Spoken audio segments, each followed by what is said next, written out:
Hey everyone, it's Mario from Nonstop Gaming. I am in my car because I'm at work and I'm super busy. Yeah, yeah, I actually work. I have a job. That's not the gaming shop. Hopefully I'll change one day, but that's okay. A couple people asked me today about the last video I made about money and how it's required and that sort of thing. Is it really, really mandatory? Does it really help that much? Can you play on a budget? Well, I guess technically the answer is yes. Yes, you can play on a budget. You can do that. It's just not going to help your odds any if you don't have all the cards you need. So I'm going to give you some examples of what I think.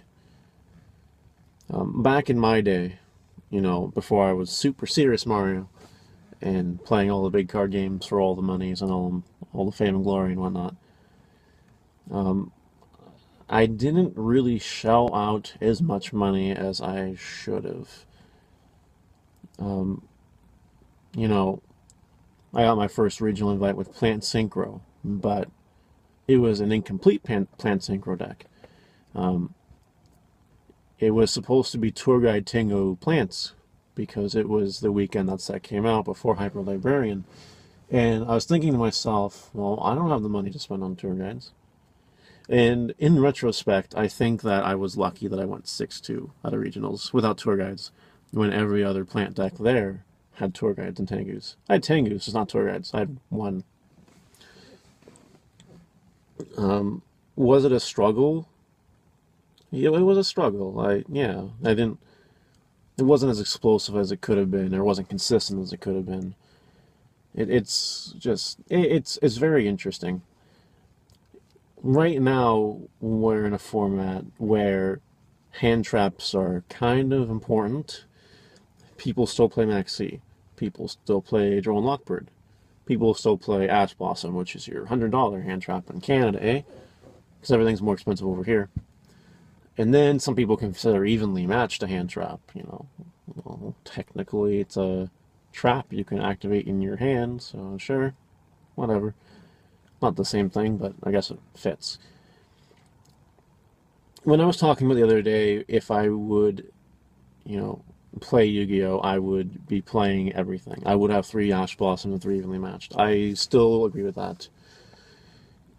Evenly matched right now is a ridiculous blowout card. That's what it is. It's like Dark Hole. It's like Regeki and Heavy Storm, or Harpy's Feather Duster. That banishes, except for one card, if your field's empty.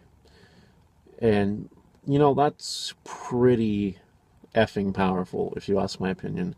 That didn't exist when I was playing Yu-Gi-Oh! Competitively, and I'm really happy it didn't because I don't really feel like side decking the side deck to deal with evenly matched. That shouldn't be a thing. But we've had similar blowout cards in the past. Vanity's Emptiness, for example. That, when it became big, it was huge. That's what she said. And other random nonsense, Royal Oppression Teledad format, Anti-Spell Fragrance. You know, these are all blowouts that beat people. Those cards win games by themselves. There's nothing else to say about it. I have nothing else to say about it. You need to play the cards that win you the game. You know, that's it. Evenly matched makes you win the game, so you play it.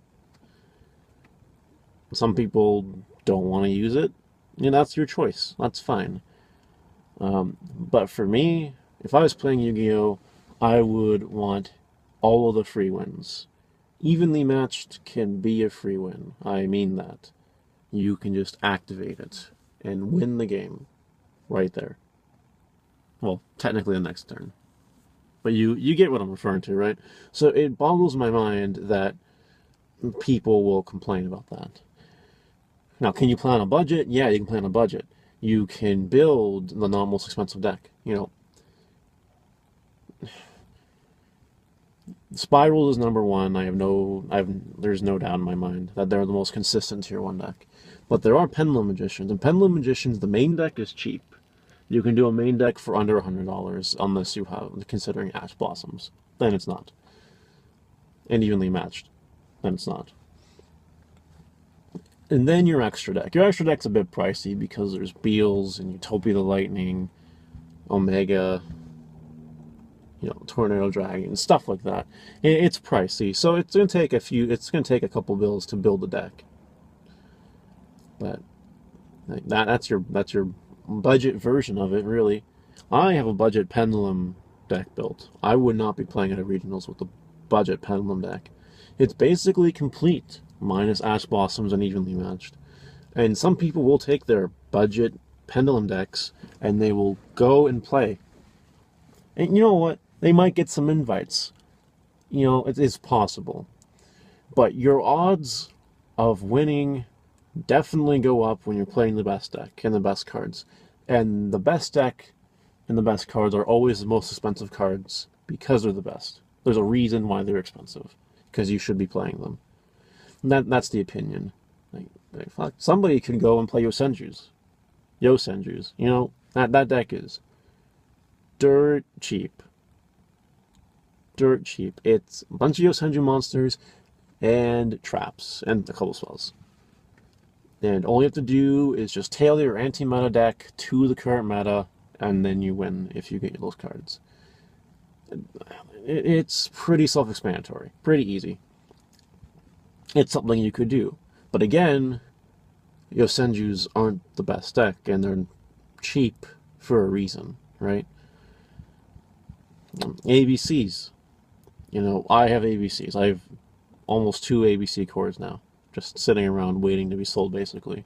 I'm having a little bit of fun with them while they're with me, but let's be real. I think that out of budget decks, if you're not doing Pendulums or ABCs or invoked True Draco nonsense, you're probably doing it wrong.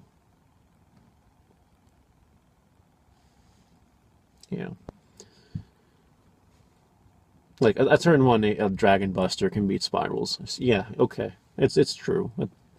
I can't argue that logic, which is why, it's a thing.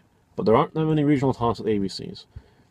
There aren't that many regional tops with Pendulum Magicians, and there aren't that many tops with the other one, True Draco Invoked. And technically other decks slip in there too. Cosmo slipped in top 8 here and there.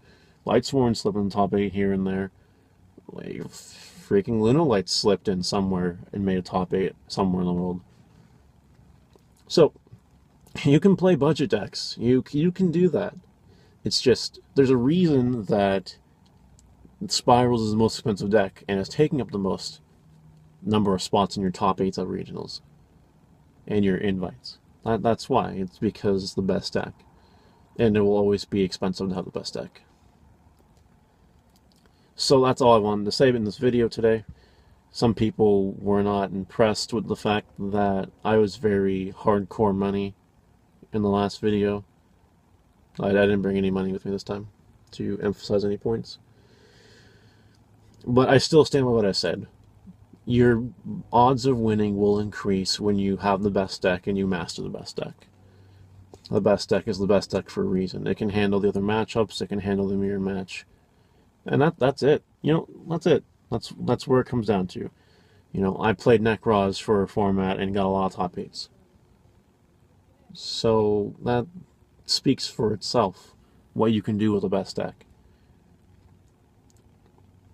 Anyway, now tell me what you guys think about this. If you guys think I'm, crazy and money's not required to play Yu-Gi-Oh, put that in the comment section.